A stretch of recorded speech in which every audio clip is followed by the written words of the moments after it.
केंद्रीय कानून मंत्री अर्जुन राम मेघवाल आज एक दिवसीय बीकानेर दौरे पर रहे, जहां उन्होंने जातीय जनगणना को लेकर राहुल गांधी पर हमला बोला। उन्होंने कहा कि कांग्रेस की कथनी और करनी में फर्क है। 2013 में लोकसभा में इस पर बहस हुई थी और शासन था कांग्रेस का, तब राहुल गांधी जी क्यों नहीं बोले? इसका मतलब उनका दोहरा चरित्र है। प्रधानमंत्री नरेंद्र मोदी जी सामाजिक न्याय के प्रति कटिबद्ध हैं। ये कार्य भी सामाजिक न्याय को आगे बढ़ाने का काम करेगा। कांग्रेस दो मुही बातें कर रही है। 2011 में कांग्रेस शासन में थी, जो गणना आई थी, सेंसस आई थी, उसमें जाति के आंकड़े आए थे। इसका मतलब इन्होंने जातिगत जनगणना करवाई और फिर उसके आंकड़े प्रकाशित नहीं करवाए। और 2013 में जब इस पे संसद में बहस हुई लोकसभा में, तब तो राहुल गांधी जी लोकसभा के सदस्य थे, एक शब्द नहीं बोले। अब वो किस मुंह से बात कर रहे हैं? नरेंद्र मोदी जी सामाजिक न्याय के प्रति प्रतिबद्ध है, कटिबद्ध भी है। जब से वो आए हैं, बहुत से ऐसे फैसले लिए हैं जो सामाजिक न्याय को आगे बढ़ाते हैं। जैसे ओबीसी कमीशन बना, लेकिन उसको संवैधानिक दर्जा नहीं था। किसने दिलवाया? नरेंद्र मोदी जी। आपके इतने ओबीसी समाज के जो मंत्री बने हैं, कौन से कालखंड में बने? मोदी जी के कालखंड में। आज अगर वो आप गणना करो तो जॉइंट सेक्रेटरी, एडिशनल सेक्रेटरी और सेक्रेटरी लेवल पे भी संख्या बढ़ी है। SC ST के अधिकारियों की भी ओबीसी समाज के। इसका मतलब पब्लिक सेक्टर अंडरटेकिंग में, इसका मतलब सामाजिक न्याय के प्रति प्रधानमंत्री जी लगातार काम कर रहे हैं और ये खाली बातें कर रहे हैं। इनको जब अवसर था तब इन्होंने कुछ नहीं किया। इन्होंने तो उल्टा अगेंस्ट में बोला। जब मंडल कमीशन लागू हो रहा था तो स्वर्गीय राजीव गांधी जी 2 घंटा 43 मिनट लोकसभा में ओबीसी समाज के रिजर्वेशन के खिलाफ ही बोले। केंद्रीय वन एवं पर्यावरण मंत्री भूपेंद्र यादव ने रामगढ़ विधानसभा के मालपुर और ललावंडी में सांसद जनसंपर्क संवाद कार्यक्रम के तहत जनसुनवाई की। रामगढ़ विधायक सुखवंत सिंह ने केंद्रीय मंत्री भूपेंद्र यादव की अगवानी की और पार्टी का दुपट्टा पहनाकर उनका स्वागत किया। जनसुनवाई में लोगों ने बढ़ चढ़कर हिस्सा लिया और जनसुनवाई में मिले परिवादों का तुरंत अधिकारियों से निस्तारण कराया और अधिकारियों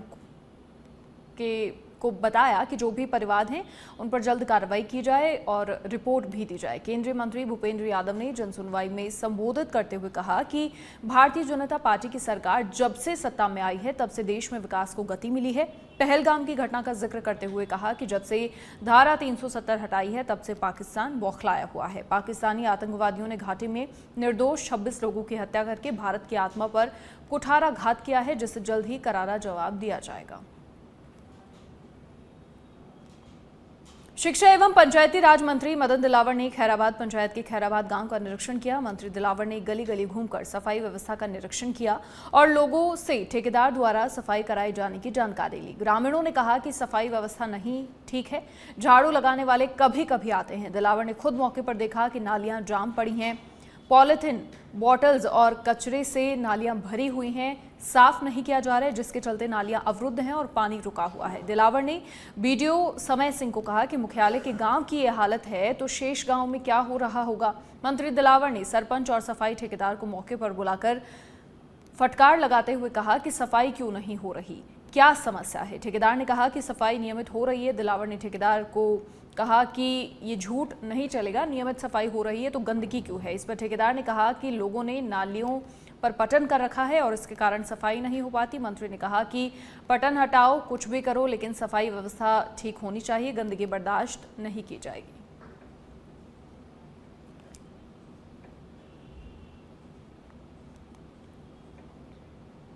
गुरुवार शुक्रवार के बीच मध्यरात्रि को आए अंधड़ से झुंझुनू जिले में काफी नुकसान हुआ है, जिसे लेकर झुंझुनू कलेक्टर रामावतार मीणा लगातार सक्रिय नजर आए।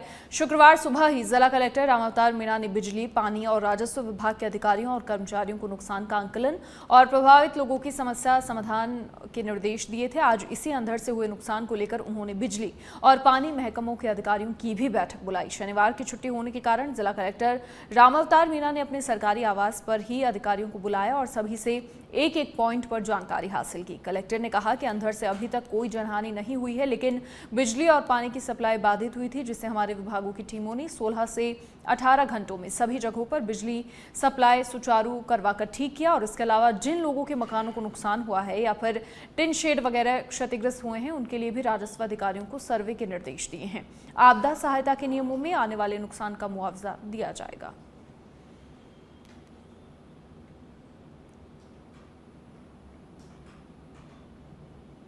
गत रात जो तेज अंधड़ आया था जिले में, उससे विद्युत व्यवस्था में कई जगह पर व्यवधान हुए थे।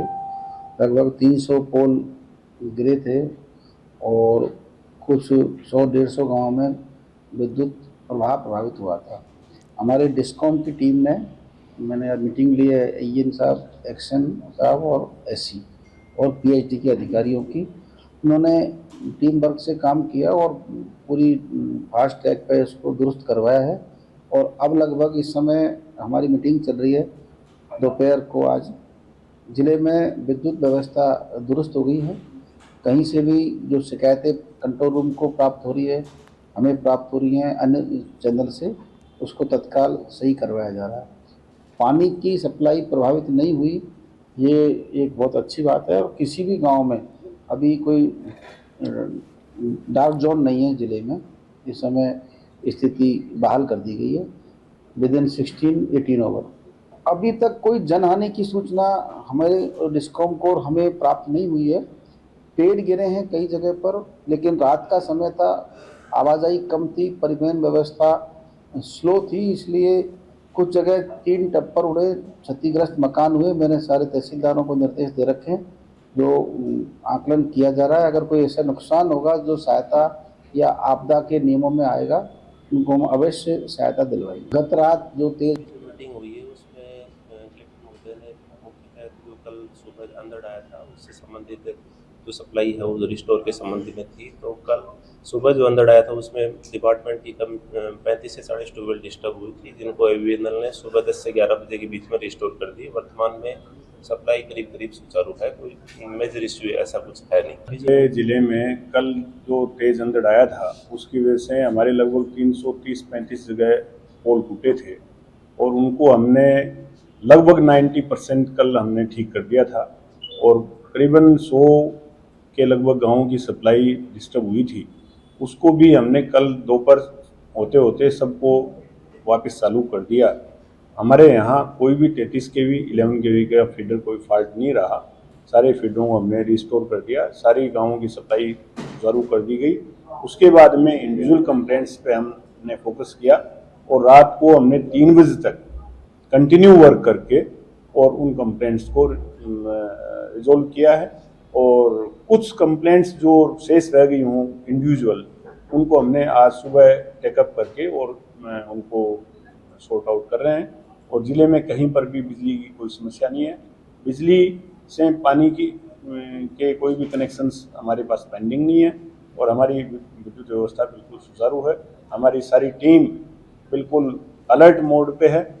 हमारा control room toll free number 1800-180-6565 round the clock centralise चालू है। कोई भी आदमी, किसी की भी कोई समस्या हो तो वो इस पे बात कर सकता है और अपनी कंप्लेंट्स दर्ज करा सकता है। उस पर हर तरह की समस्या का समाधान हम करने को 24 घंटे तैयार हैं। लगभग 1.25 करोड़ रुपए का बिजली विभाग को नुकसान हुआ है पोल, ट्रांसफार्मर्स और लाइनें टूटने से, लेकिन हमने 95% से ऊपर कवर कर लिया है। 1-2 जगह छुटपुट। अलवर जिले के सदर थाना क्षेत्र के बालाना बुर्जा बाईपास के पास दबंगों ने एक परिवार पर जानलेवा हमला कर दिया। हमले में कई लोग घायल हुए हैं। वहीं घटना की जानकारी के अनुसार दबंगों ने पीड़ित पर हथियार, लाठी डंडों और फरसी से हमला किया था। पीड़ित ताहिर का कहना है कि हमलावर दबंग किस्म के लोग हैं और उनके बीच किसी प्रकार की रंजिश नहीं थी। उन्होंने सिर्फ दबंगई दिखाने के लिए हमला किया। फिलहाल पुलिस ने मामला दर्ज कर लिया है। मामले की जांच पड़ताल जारी है। अलवर जिले के बगड़ तिराया थाना क्षेत्र में दर्दनाक सड़क हादसा सामने आया है, जहां कैंट्रा गाड़ी ने बाइक सवारों को टक्कर मार दी और इस हादसे में 13 वर्षीय मासूम की मौके पर ही मौत हो गई। वहीं मिली जानकारी के अनुसार लाडपुर गांव निवासी हेमराज अपने भतीजे रेहान खान के साथ किसी निजी कार्य से वापस गांव लौट रहे थे, तभी सामने से आ रही कैंट्रा गाड़ी ने उनकी बाइक को जोरदार टक्कर मार दी। वहीं पुलिस ने बच्चे के शव का पोस्टमार्टम करवाकर परिजनों को सौंप दिया है। कल दिनांक 2/5/24 की रात्रि समय करीब 10:50 बजे रनवा पोर्ट पे एक एक्सीडेंट हुआ था। तो घायलों को सरकारी अस्पताल अलवर में भर्ती कराया। दौरान इलाज रेहान खां पुत्र श्री इसाक खां, जाति मेव, उम्र करीब 13 साल, निवासी लाडपुर, पुलिस थाना रामगढ़, जिला अलवर का मौत हो गई है। राजस्थान सरकार की ओर से आमजन को राहत देने और सार्वजनिक रास्तों को अतिक्रमण मुक्त कराने के उद्देश्य से चलाए जा रहे रास्ता खोलो अभियान के तहत सुल्ताना कस्बे में तहसील प्रशासन की टीम ने कार्रवाई करते हुए रास्ते से अतिक्रमण को हटाकर रास्ते को खुलवाया। गिरदावर राकेश बुगालिया ने बताया कि रास्ता खोलो अभियान के तहत चिड़ावा तहसीलदार कमलदीप पूनिया के आदेश पर सिलारपुरी रोड पर सार्वजनिक रास्ते को अतिक्रमण से मुक्त करने की कार्रवाई की गई। गिरदावर राकेश ने बताया कि सिलारपुरी रोड पर खसरा नंबर 841 में रास्ते में पक्का अतिक्रमण किया गया था, जिससे आमजन को आवागमन में भारी परेशानियों का सामना करना पड़ रहा था। मौके पर राजस्व विभाग की टीम और पुलिस जाब्ते की मौजूदगी में जेसीबी मशीन की सहायता से अवैध निर्माण हटाया। उन्होंने बताया कि अतिक्रमी को पाबंद किया गया कि अगर रास्ते में दोबारा अतिक्रमण होता है तो भू राजस्व अधिनियम के तहत कार्रवाई की जाएगी। रास्ता खोलो अभियान के तहत मौके पर बंद प्रचलित रास्ते को श्रीमान तहसीलदार महोदय चिड़ावा के आदेश की पालना में राजस्व विभाग की टीम व पुलिस जाब्ते के सहयोग से मौके पर जेसीबी मशीन चलाकर पक्के अतिक्रमण को हटाकर बंद रास्ते को खुलवाया गया है। साथ ही अतिक्रमी को सख्त हिदायत दी गई है कि भविष्य में अनाधिकृत रूप से रास्ते को अवरोध नहीं करें। यदि अतिक्रमी के द्वारा पुनः रास्ते को अवरोध किया जाता है तो भू राजस्व अधिनियम 1956 की धारा 91 के उपधारा 96 के तहत कार्यवाही अमल में ली जाएगी, जिसमें अधिकतम 3 वर्ष की सजा का प्रावधान है। रास्ता दिल्ली मुंबई एक्सप्रेस और टोल नाका के टोल कर्मियों पर जानलेवा और फायरिंग करने के मामले में पुलिस ने आरोपी को गिरफ्तार किया है। जानलेवा हमला किया गया था। मामले में पुलिस का कहना है कि 10 अप्रैल को परिवादी ने राजगढ़ थाने में मामला दर्ज करवाया था। 9 अप्रैल की शाम 6 बजे युवक दोस्तों के साथ टोल पर आया था और टोल देने की जब बात कही गई तो अभद्र भाषा का प्रयोग कर गाड़ी को भगा कर ले गया। दूसरे दिन अन्य साथियों के साथ आकर टोल कर्मियों पर जानलेवा हमला कर टोल पर तोड़फोड़ की और साथ ही टोल मांगने पर जान से मारने की धमकी दी। एनजीटी नई दिल्ली के निर्देशों की अनुपालना में राजस्थान के खैरथल तिजारा जिले के टपुगड़ा तहसील क्षेत्र में बड़ी कार्रवाई हुई। राजस्थान हरियाणा सीमा पर स्थित ग्राम उधनवास में संचालित 8 अवैध भट्टियों को संयुक्त टीम द्वारा ध्वस्त किया गया। ये कार्रवाई अतिरिक्त जिला कलेक्टर सुमित्रा मिश्र के द्वारा गठित विशेष टीम की ओर से की गई। उल्लेखनीय है कि ये कार्रवाई अतिरिक्त जिला कलेक्टर भिवाड़ी द्वारा जारी आदेशों के तहत द ट्रिब्यून समाचार पत्र में प्रकाशित report toxic killing polluting Aravallis wildlife and local suffer के आधार पर की गई। इस रिपोर्ट के आधार पर एनजीटी में एक मूल आवेदन विचाराधीन था, जिस पर सुनवाई के दौरान एनजीटी ने संबंधित विभागों को कठोर कार्रवाई करने के निर्देश दिए थे।